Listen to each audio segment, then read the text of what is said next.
구급법에 대해서 좀 살펴보는 그런 시간으로 오늘 세미나를 진행하겠습니다. 구급법이라고 하면은 우리가 정상적인 상황에서 좀 벗어난 경우를 이제 구급 상황이라고 말할 수가 있겠죠. 근데 어떤 경우에 우리가 구급 상황이 되겠습니까? 어떤 정상적인 경우에는 우리 자율신경이 충분히 조절해서 항상성을 유지해가지고 지나치면 다운시키고 다운되면 또 다시 올리고 하는 그런 어떤 신경적인 조절이 있을 텐데 어떤 상황이 되면은 그게 안 돼 버리는 거예요. 예를 들어 봅시다. 너무 피곤하다. 또 갑자기 어떤 쇼크가 와버렸다. 그리고 어떤 추위에 예를 들어서 타이타닉 호에서도 이렇게 사람들이 물에 빠져 있을 때 추우니까 이런 조절이 안 되는 거예요. 그런 경우에는 이제 구급 상황이 오게 되죠. 그래서 얼마 전에 월보에도 썼습니다만은 그 닥터 이익환 선생이 이스탄불까지 이제 출장 가는데 갑자기 비행기에서 전화가 오는, 이제 아나운싱이 나오는 거예요. 의사 선생님 있으면 빨리 좀 뒤로 좀 와주시라고. 가서 봤더니 어떤 아주머니가 숨을 못 쉬고 그냥 맥도 안 잡히고 그렇게 있는 거예요. 그런 상황에서 뭐 응급백을 가져오라 해가지고 보니까 다 유효기간 지나고 사실 응급백으로 해서 조치해도 그렇게 효과적이지 않는 경우가 많아요. 근데 다행히 이 닥터는 소련에서 러시아 모스크바에서 의과대학 공부했는데 거기서는 양한방 같이 공부를 많이 합니다. 그래서 이분이 늘 침을 가지고 다녔어요. 그 침으로 이렇게 탁 사열하니까는 깨어나는 거예요. 근데 그 심정지가 갑자기 일어났을까? 심장이 활약해서 나타날 수도 있는데 대개 그 체기하고 관련이 됩니다. 응급사항이. 그러니까 우리가 그 비정상적인 상황이라고 하면은 먹는 거, 잘못 먹는 거, 내부로부터 또 외부로부터는 급한 어떤 환경 변화, 또 이제 정신적인 것으로부터는 스트레스 이런 것에 대해서 이제 많이 응급 상황이 오게 됩니다.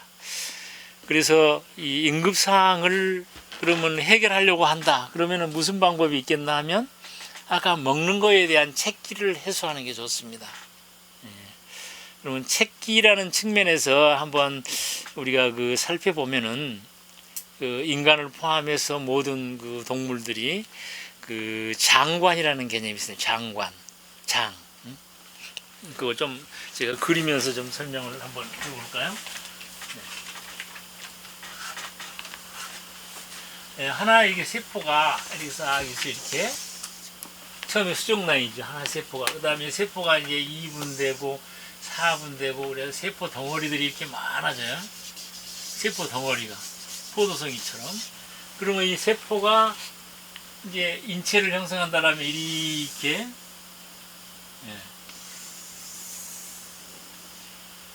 이렇게 만입이라 그러는데 이게 쑥 들어와요. 만입이 돼 이렇게. 여기에는 이제 척삭이라 그래가지고 이제 척추 같은 것들이 이렇게 깃들죠. 이렇게. 이걸 이제 척삭. 그리고 만입이 되는데 이 앞에 부분이 이제 입부. 여기가 이제 항문, 부장, 황장 그래요. 이거는 이제 위장관이죠. 이런 식으로 이제 그 생명이 이제 발달을 합니다. 그래서 이제 뭘로 인풋, 아웃풋 이렇게 되는 것이죠. 요 장관 안에서 이제 조금 팽대부가 생겨가지고 이제 포유동물이 이제 먹고서 좀 있어야 되니까 지렁이 아니고 사람이니까 위장이 생기고 소장이 생기고 뭐 대장이 생기고 해요. 그 다음 이 옆에가 또 이제 이 폐가 이렇게 딱 생기고요. 이렇게. 그리고 필요에 따라서 심장이나 뭐 간이라든지 이런 것들이 더 생기게 됩니다. 그래서 인체라고 하는 것은 이렇게 위급 상황은 이 장관 안에 있는 이 부분이 잘 소통되게 해주게 되면 응급 상황이 잘 해소된다라는 그런 생각을 가질 수가 있어요. 그래서 우리가 경락적으로 이걸 또 이제 해석을 해보면은 경락은 제일 먼저 천기를 받아들이기 때문에 폐는 엄지손가락, 그 다음에 이제 대장, 그 다음에 이제 같은 방법으로 그 위, 비, 예, 이런 식으로 이제 나오게 됩니다. 예. 그래서 아까 그 비행기에서 심장 쇼크 나온 사람인 경우도 아마 음식을 좀 이렇게 불쾌하게 먹어서 평상시 심장이 안 좋았는데 그게 쇼크로 왔을 거예요. 그래서 따주는 이 선생님도 어디를 땄는가 하면은 바로 대장에서 올라가는 이간이라는 부위를 자기는 땄어요. 그러니까 경락이 1차적으로 대장이 1차적으로 흐릅니다. 그러니까 바로 1차적으로 흐르는 숨 쉬고 먹고 변보고 하는 1차적인 이 합곡이라는 것이 이제 사관절이 되는 거거든요. 그래서 구구별에 있어서는 1차적인 경맥인 먹고 마시고 변보고 하는 그런 거하고 관련해 가지고 구구별이 잘 먹힌다 하는 것을 아시면 되겠습니다. 이론적으로 여러 가지 더 설명을 할 수 있겠는데 가장 기본적으로는 우리가 1차 경맥을 따는 것이 구구별의 최고다. 그러면 이제 2차 경맥이라는 것이 또 있어요. 이제 우리가 이제 심장이 자체가 약해지고 뭐 이제 그런 상태, 이런 것들을 좀 강화시키기 위해서는 굳이 엄지, 검지 따지 않습니다. 그럴 때는 이제 소지를 따게 됩니다. 그래서 이 부분은 조금 제가 손을 하나 그려서 설명을 좀 하는 게 좋겠습니다. 엄지, 검지, 중지, 약지, 소지. 요 손인데 이게 이렇게 하면 엄지 같죠? 엄지, 공지, 약지, 소지. 오늘 경혈을 보면은 이쪽이 이제 대장, 상양, 이 두 개가 1차 흐름입니다. 그리고 심장,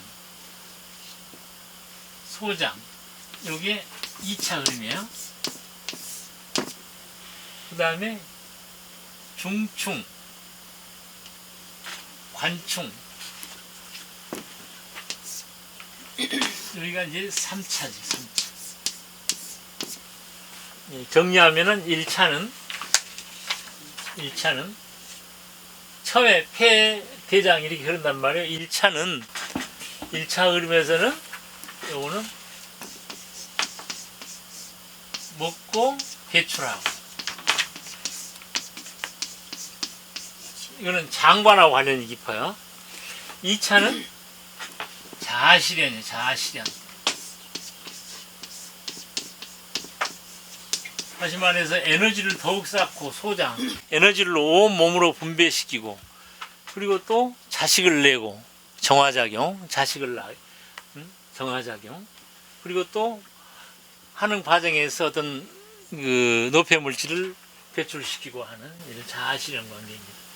3차인 관계는 자기가 좀 먹고 뭐 배출도 하고 그다음에 자아실현 됐으니까 마지막에는 뭐래요? 자기 완성의 이제 자완성의 단계입니다. 네, 이런 단계에서 주로 이제 따주는 데는 중풍이다 뭐다 이렇게 해가지고 머리가 어지럽고 이렇게 해가지고서 이제 따줄 때는 무의식적인 의미의 연수점을 또 많이 따주게 돼요. 연수점을 좀 색깔을 관리해가지고 연수점. 네. 네. 이건 의식불명 이럴 때는 이제 연수점을 좀 따주죠. 그래서 이제 경락적으로 우리가 왜 할머니들이 엄지손가락을 묶어서 땄는지 그런 것도 알 수가 있어요. 예. 예. 그리고 이제 심장의 문제 같은 것들을 천천히 이렇게 해결하고 하려면은 엄지를 계속 따지 않습니다. 그건 엄지를 안 따요. 예. 그럴 때에는 소지 손가락을 주무르고 소지를 따주고 뭐 이렇게 해주면 좋아요.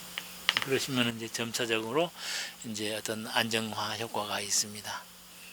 예.